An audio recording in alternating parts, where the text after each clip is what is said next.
My parents hosted a birthday dinner, then announced, "She's not welcome here anymore." My brother mocked, "Finally." She was embarrassing us. I took a deep breath, handed Dad a check, and said, "This covers everything I paid for your business." He went silent. Turns out, we were halfway through my mother's birthday dinner when my dad raised his wine glass and said, "We've made a decision. Nora won't be invited to family events going forward." I blinked. My brother Blaine, sitting across from me, actually grinned and said, "Finally." She was embarrassing us. I was still chewing my risotto. I reached into my purse, pulled out an envelope, and placed it on the table in front of Dad. "This covers everything I gave you for the business," I said. "Plus interest. Also, you'll need to vacate the shop building by next month. The new owner wants to convert it." He stared at me like I'd spoken in a foreign language. But it wasn't sudden. Not really. This had been building for years. My name is Nora. I'm 38 and live in Philly now, but I was raised in Lancaster, Pennsylvania. My parents, Neil and Rochelle, ran a dusty old antique shop downtown called Timeless Finds. It was charming on the outside but barely broke even most months. My dad was proud of it. Too proud, actually. They had always been complicated people. High expectations. Short fuses. We weren't a family that laughed much. Everything was either tense or silent. Blaine, my younger brother by 3 years, was their star. Captain of the football team. Married by 26. 2 perfect children. Suburban house. New SUV every 3 years. That sort of life. I took a different route. I got into Temple on a full ride, majored in communications, then pivoted into digital marketing and worked my way up. I never moved back home.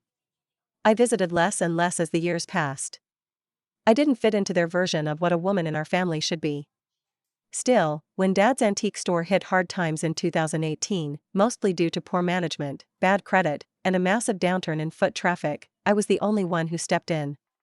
I gave them $48,000 over the course of 9 months. Some of that was savings.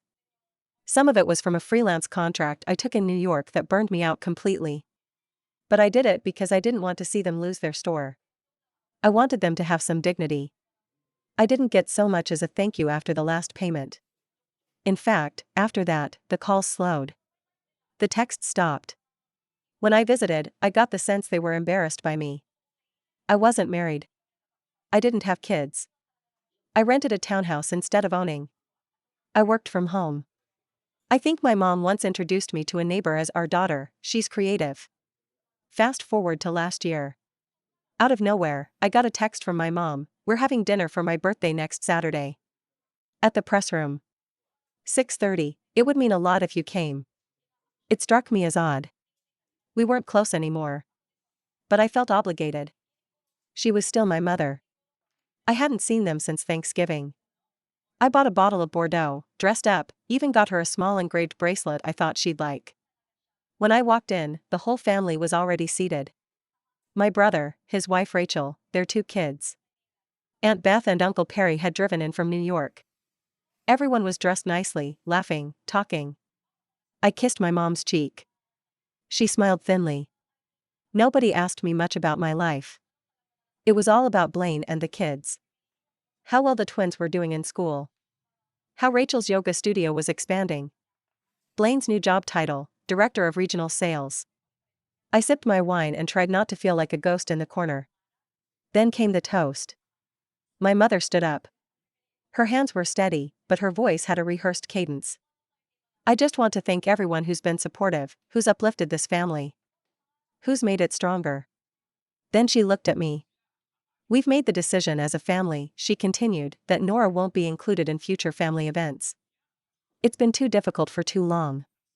I actually looked behind me to see if she was talking to someone else. Then Blaine laughed and said, "Honestly, it's for the best." She never really belonged. And everyone just sat there. No one objected. Not even Perry, who had once said I reminded him of his late sister. That's when I reached into my purse, pulled out a cream envelope, and slid it across the table. It had a cashier's check for $68,453.22 and a printed letter from my attorney. It was money I never asked for back. but I had kept records. I had also quietly taken over a shell LLC tied to the building lease of Timeless Finds. When they were in deep water in 2019, Dad signed off on a restructuring agreement to keep the shop from closing. He never read the fine print. I owned the building. Or rather, the LLC I controlled did. And the new buyer? An artist collective from Philly that planned to turn it into a cooperative space for local makers. I had arranged the sale months ago. I had told no one. "You'll need to vacate by the 1st, I said simply. "That check clears you of any debts." My dad opened the envelope, read the letter, and turned pale. My mother's mouth fell open, and she stared at me like I was a stranger. Blaine said something under his breath. I didn't hear it. I didn't care. I finished my wine, stood up, adjusted my coat, and walked out without a single goodbye. I cried in my car. Not because I regretted it, but because it had come to this. Because no matter how old you are, there's still a tiny part of you that hopes your parents will see you. That was a year ago. I haven't spoken to my parents since. They tried to relocate the shop online. It didn't work. Blaine called once, from a blocked number. Left a voicemail saying I was out of line and cold. I didn't call back. The building on Market Street now has hand-painted murals and a little coffee kiosk inside. I stopped by once, anonymously, and watched a young couple look through handmade pottery. It felt like the first time that space had been truly alive. As for me, I'm okay.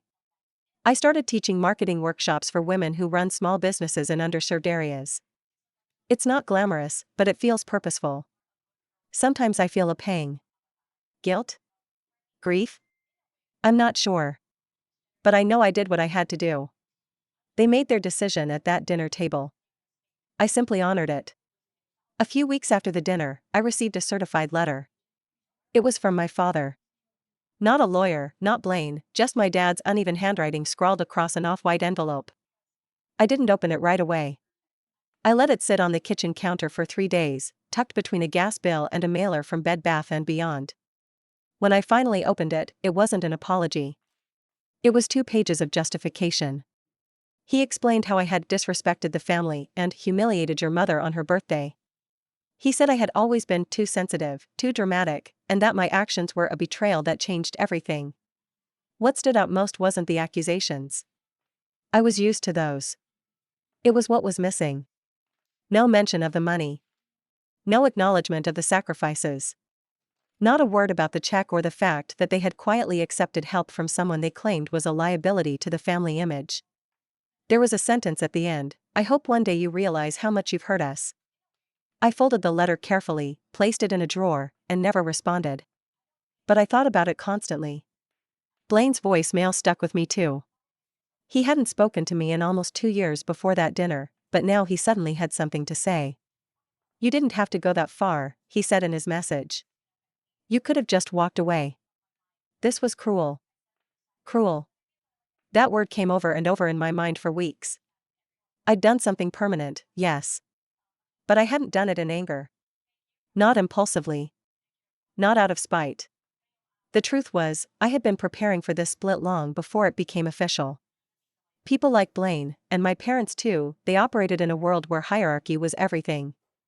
Reputation. Appearances. Family was only sacred if you played your part correctly. The moment you stepped out of line, got divorced, skipped Easter dinner, questioned your role, they'd pretend you were invisible, or worse, shame you for breathing the wrong way. I saw that clearly for the first time when I was 16. Back then, I had a boyfriend named Marcus. He was sweet, respectful, and played guitar in the jazz band. But his family was working class. His mom cleaned houses and his dad fixed HVAC systems. I remember coming home one night after a movie, floating on a cloud, and telling my mom that he might be the one. Her response? "You're too smart to end up folding laundry in a duplex." That's who they were. It wasn't just that I had failed to meet their standards. It was that I refused to buy into their definition of success and worth. I had become someone they couldn't understand.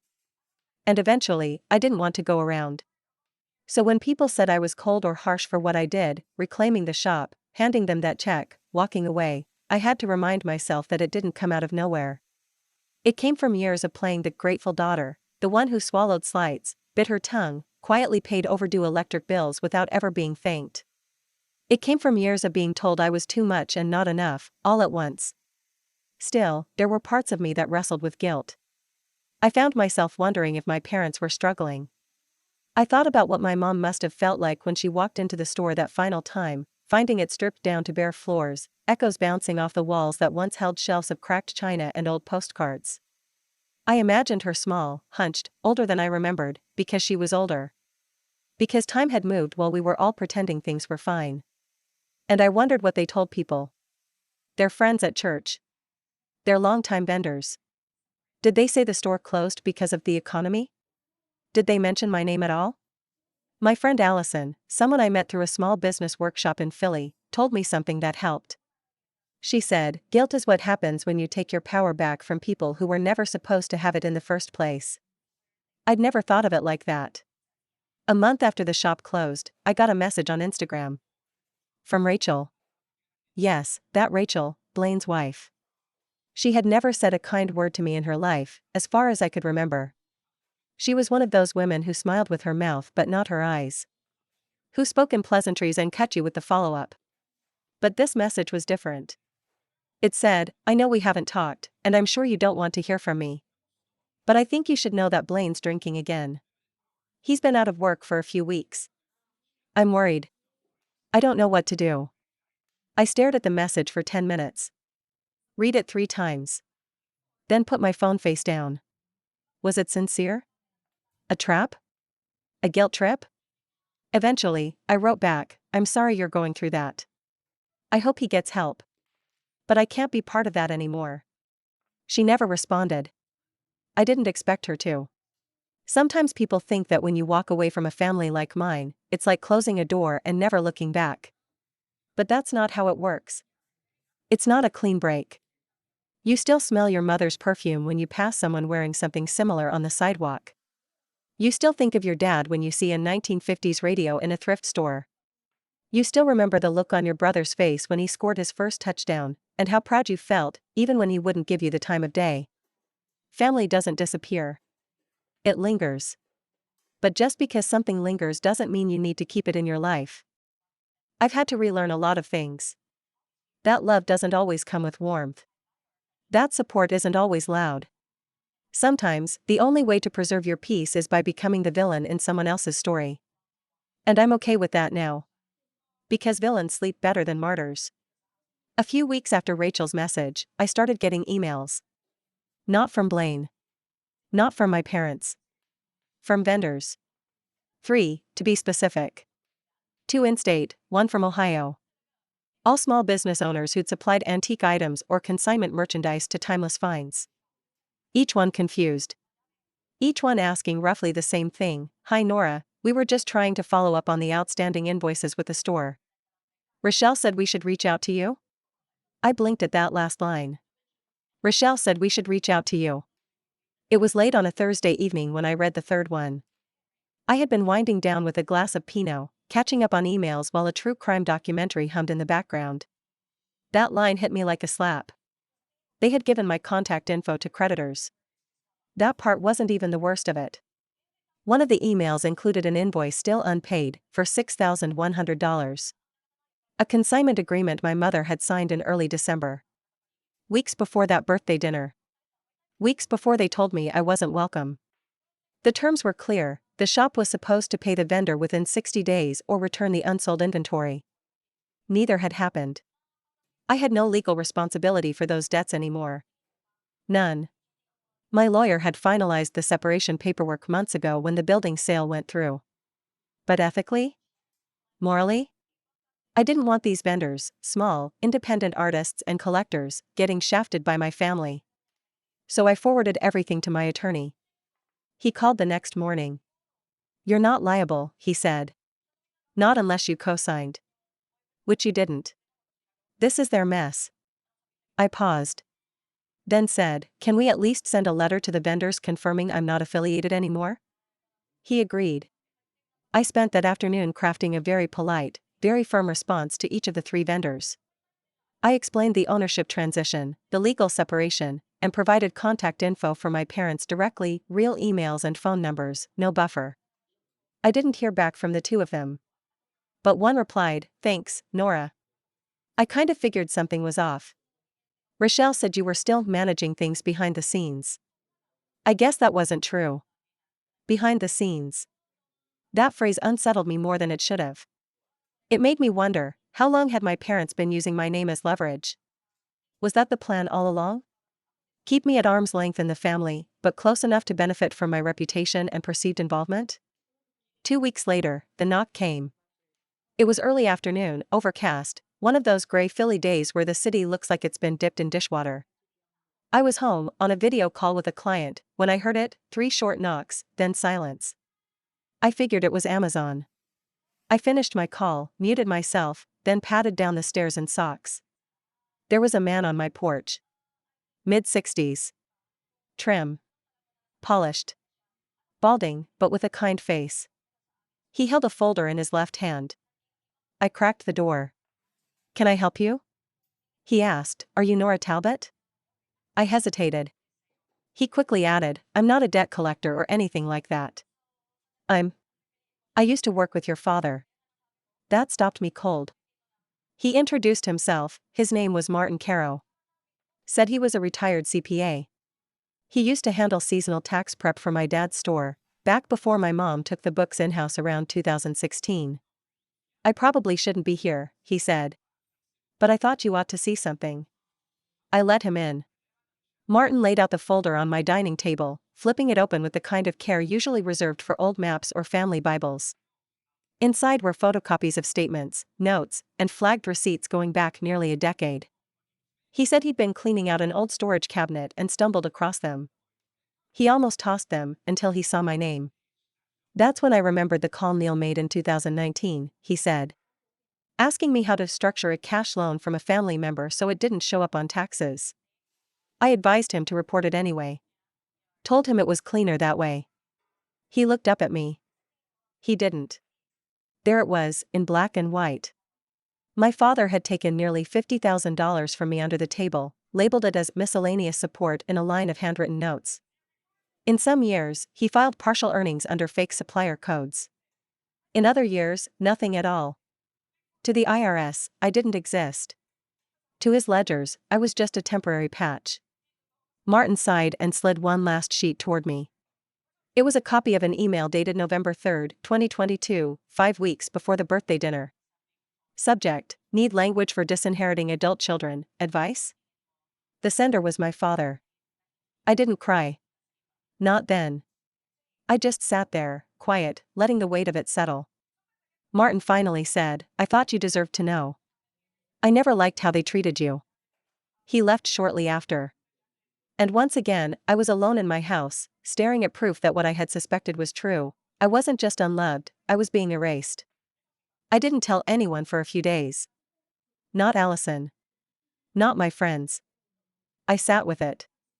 I walked around the city. I went to the bookstore on South Street, bought a new journal, and wrote pages I never planned to share. Then, almost impulsively, I texted someone I hadn't in years. Uncle Perry. He'd always been the outlier in the family. My mom's older brother, childless, lived in a modest rent-controlled apartment in Brooklyn. Never married. Wore linen even in November. Though Christmas was a capitalist distraction but still sent me quirky handmade ornaments when I was little. We hadn't spoken since the dinner. My text just said, "Can I ask you something? Were you told to cut me off too?" He replied within minutes. "I've been wanting to reach out for months. I just didn't know what to say." What followed was a 2-hour phone call. He told me everything. That the family had a talk before the birthday dinner. That my mom had referred to it as a boundary-setting intervention. Blaine had pushed for it, saying my attitude and lifestyle were setting a bad example for the children. That my mother had told them I needed consequences for my detachment. Consequences. Like I was a misbehaving teenager. Not a 38-year-old woman who had bailed them out and asked for nothing. He told me he didn't agree with it. But he also didn't stop. Said he felt cornered. I believed him. I also told him how hurtful that silence had been. He didn't make excuses. Just said, "I was a coward. I'm sorry." That mattered more than I expected. I still haven't responded to my dad's letter. But I've written one of my own. It's not a reply, it's more like an accounting of everything they took, everything they ignored, everything I gave them without question. I haven't sent it. It's sitting in my desk drawer, behind the folder Martin left me. Some days I think I'll mail it. Other days, I think silence is the better teacher. But something shifted after that call with Perry. I realized the story I had believed all my life, that I was the difficult one, the problem, the disappointment, wasn't true. It was inconvenient. I was uncontrollable. I didn't fit the script they wrote for themselves. And maybe the best thing I ever did was walk off the stage. A few days after I spoke with Uncle Perry, something strange happened. I got another message from Rachel. Not on Instagram this time. She sent it to my work email, the one listed on my business website. The subject line read, "A request, please read all the way through." I hovered over the trash icon. Then curiosity got the better of me. The email was longer than I expected. No greetings, no pleasantries. It jumped straight into the heart of it. "I'm not going to pretend I was ever kind to you. I wasn't. I judged you based on what Blaine told me, and based on what your parents made me believe. That was wrong. I see that now." She went on to explain that Blaine had been out of work for 5 months, not weeks. He'd been let go after a discretionary internal review, which she suspected involved misreporting sales numbers. The yoga studio she once bragged about? It had closed, quietly, after their investor pulled out. But the most shocking part came at the end of the email. "Rochelle came to our house last weekend. She was distraught. Neil had emptied a joint savings account she thought was for their retirement. Over $40,000 gone. She found out he'd been keeping a second set of books at the store for years. I think she genuinely didn't know how bad it was. She said she regrets what happened at the dinner. She said she thought you wouldn't come. That it would be symbolic. She didn't expect you to show up. She didn't expect you to hand him a check. She didn't know the building was yours. She cried when she said your name." I leaned back in my chair and just sat with it. My mother had cried. Not when I gave her thousands. Not when I walked away. But now. Now that the cost of keeping up appearances had come due. I didn't feel triumphant. Not yet. Just tired. The next part happened fast. I'd already had my lawyer on retainer from the previous mess. So I asked him to draft a letter, just 1 page. No threats. No emotion. Just facts. It stated, clearly and legally, that all debts, gifts, and liabilities between myself and Neil and Rochelle Talbot were resolved. That I waived no further rights. That any further use of my name in financial or business conversations would result in immediate legal action. I CC'd Rachel on the email when I sent it to them. She replied, privately, "Thank you." They didn't respond. Not one word. I knew it wasn't over. Not really. Because money was just one piece of it. What they really wanted, what they always wanted, was control. The story. The narrative. They couldn't bear the thought that I'd written my own. So I decided to write a new one, publicly. I shared my experience in a small online business newsletter that highlights stories of women who helped failing family ventures. I used my real name. I didn't name them. But the details were unmistakable.